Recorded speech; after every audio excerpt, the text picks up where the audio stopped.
Hello! Now we come to the 7 steps to make success for you. This is the first 7 steps, and these 7 steps is the ground rule for you to become the best in football.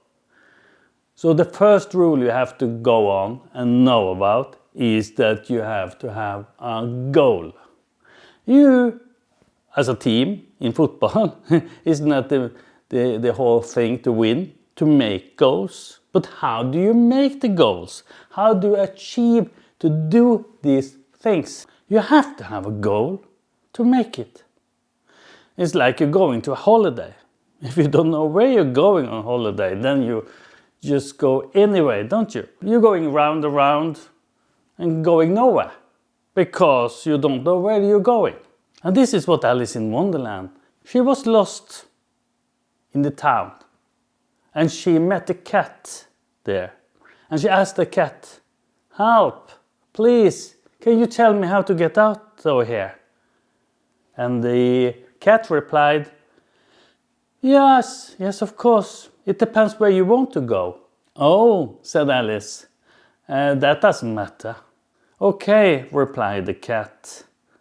"Then it doesn't matter where you're going." So this is why you're here, isn't it? This is the real thing for you. You are listening to me on this video because you have a goal to become the best football player. Is that true? That's the reason. So welcome. This is the first start. You have to have a goal. You have to have that to achieve anything. Without a goal, you're not moving anywhere. You have to go somewhere. Or are you just going around and around and see what's happening? So make the goal and stay for the goal or goals you have. Step 2. Your subconscious and your conscience. This is the core of everything that's happening to you. Your conscience, you have to be aware of your conscience. You have your focus on what you want, don't you? And that you have focus on something is your conscience. And your subconscious is made like this. It gives you everything you want. So if you have your conscience on something, the subconscious is reacting like you want this. When you have focus on something, you want it, don't you? So please have your conscience on what you want, because the subconscious is taking it all in, and it moves you where you want to, and it thinks that what you have focus on, if you see something is going very well for somebody, then you have focus on it. And then the subconscious is taking in all the things that you need to become much, much better. Or in the opposite way, if you're focusing on something, have you focused on something that doesn't work? It won't work for you either, because you have the wrong focus. Your consciousness have to be on what is gaining you to become a better football player. You don't have to copy them consciously, because your subconscious is doing it for you. And one thing more about your subconscious is it does the work for you with no energy. Your subconscious is making you a better football player. And your subconscious has no limits. You are looking at something that makes success. Your subconscious is taking up all the areas that is making this success, and it becomes a part of you. Now we come to step 3. Step 3 is activating what you're doing in step 2. But you're moving on. That you ask them how they manage to do these things they are very good at. And you ask coaches like me, you ask physical trainers, you ask other players. It's like Professor Anders Ericsson said, if you are trying to be better, you have to do and know the skills, and you have to make the skills your own. You have to know how to do it, how to pursue it, and make the skill.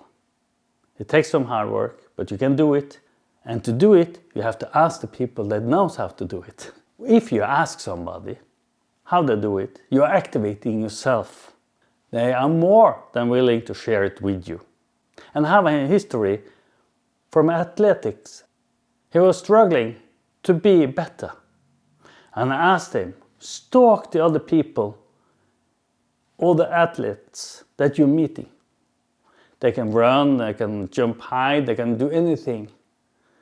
You must ask them, how do they do the things that may make you better? Because you're looking at them, they are having skills in the power, they have the skills in movement, they have the skills. And he said, yeah, but they're doing totally different. Yes, they're doing totally different than you, but they have some perfect skills that you may need. Ask them, how do they do? Be curious and try it out. He did stalk them. He got a lot of information that he used, and in the end, he became the European champ. It's fantastic. You can achieve so much from people that is very good at something and put it together what you are good at, and the total will be much better, your skills will be much higher, and you will succeed in football by doing this. Step 4. This is the best way to learn anything, whatever it is in the world, and is some kind free. But it's the best way to learn something and the hardest way to learn something, and the learning skill is going up very fast, very high, and you have to do it because you don't have a chance to avoid this, and that is called crisis. If you have a crisis in your sport, in your football, then you want to stop it, you want to leave it, you don't want to train anymore, you are not feeling that anything is good for you, you are going backwards, you're not doing well. So, this is called a crisis. It can be something else outside too. It doesn't have to be on the field, but it's breaking you down. Crisis is an opportunity. The most people don't like crisis. You don't like crisis. No one likes to feel uncomfortable.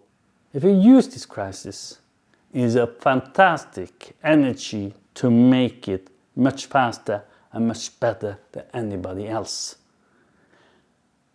Instead of saying, no, I don't want this anymore, you're saying, yes, I'm going on. Because crisis gives you the energy to do something, because you have to do something. It helps against laziness among people. It prevents stopping up, standing still. It makes you move on because you have to move on. You get a tremendous energy from it because you have to do something. And a lot of people like myself, I use crisis to go even further because I have to make another step in my level. I have to go and climb higher up. And I know it because crisis is free energy that is tremendous to use to be the very, very best. You heard a saying, what doesn't break you, make you. If you survive the crisis, you're going even higher than anything else because you're learning something. The crisis is teaching you to become something better. I have a funny history around this. I had one in the main team of one major league. He was a keeper. And this keeper, he was angry with me. He was sorrow for himself that I didn't help him. He didn't ask me for help. I helped everybody that was coming to me and asked me for help because I know I can't help people without them asking for help and wanting to help. So I left him alone and I told the head coach of the team, the trainer, that this is the best coaching I've done in mental training. What do you mean? You haven't spoken to him. You haven't have a meeting with him. No, I haven't. But he needs to feel his anger and his sorrows inside himself enough to know that he has to ask for help. Either way, he is moving on because his anger and his sorrows makes him do something. And he did. I didn't coach him at all. That was the only player on this major team I didn't coach mentally. And he went up to be a great keeper. And he went to the national team of his country. He didn't come from Norway. He came from abroad. He was a professional in this team. And he became the national team's keeper for many years afterwards. Because the crisis helped him to move on, to stay in, to make things even better. So he took the struggle. He made it and became a success. That is crisis can do for you. Use it and make it. Crisis is helping. Now we come to step 5. This is the rule about your choice. You had your goal, that's a choice. But you have to choose. And all the steps you're doing to your goal is to make the right decisions. To choose right all the time. What's good for you. Most people are choosing things that is good for us now. So if you choose something is good for now, it's not correct. You have to select something that is good for you in the future to come. That is the right choices you can make. So step 5, make the right choices. Now we go to step 6. Step 6 is doing it. A lot of people are choosing right things, but they're not doing it. They're thinking it, but not doing it. When you do it, you are moving. And you are moving forwards. And by moving, you're controlling the world. And the world can't control you as long as you're moving, doing the right things. You have to activate everything in you to do the things that is correct for you. You can't play a match sitting on the bench, can you? You have to do something. You have to go out playing. Now we come to step 7. And this is the reason most people, 99% of the people, don't achieve the goals. They don't become the best football player. If you want to be the best football player, this is what you really have to take in. This is the real stop for the most people. And the most stop is that we don't like to feel uncomfortable. We are seeking to be comfortable inside of ourselves. And then you are choosing not to do the things that you have told yourself to do. And you're not working on to become any good football player. We are taking care of our feelings before we're taking care of our future. So if you're picking the future, picking the right things for you, and you take the pain, so it's taking away what we want in life by taking care of what we're feeling like doing now. And that's not a good choice for you to become the best. You have to do things that nobody else is doing, taking the pain.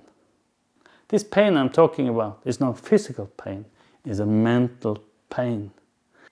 You have to have the psychology toughness in your thinking. And if you're doing this, you're going level by level by level, and you get even better all the time. You can achieve things that very few can do, and you will become much better than you ever thought you would be able to. I'm looking forward to see you in the next video.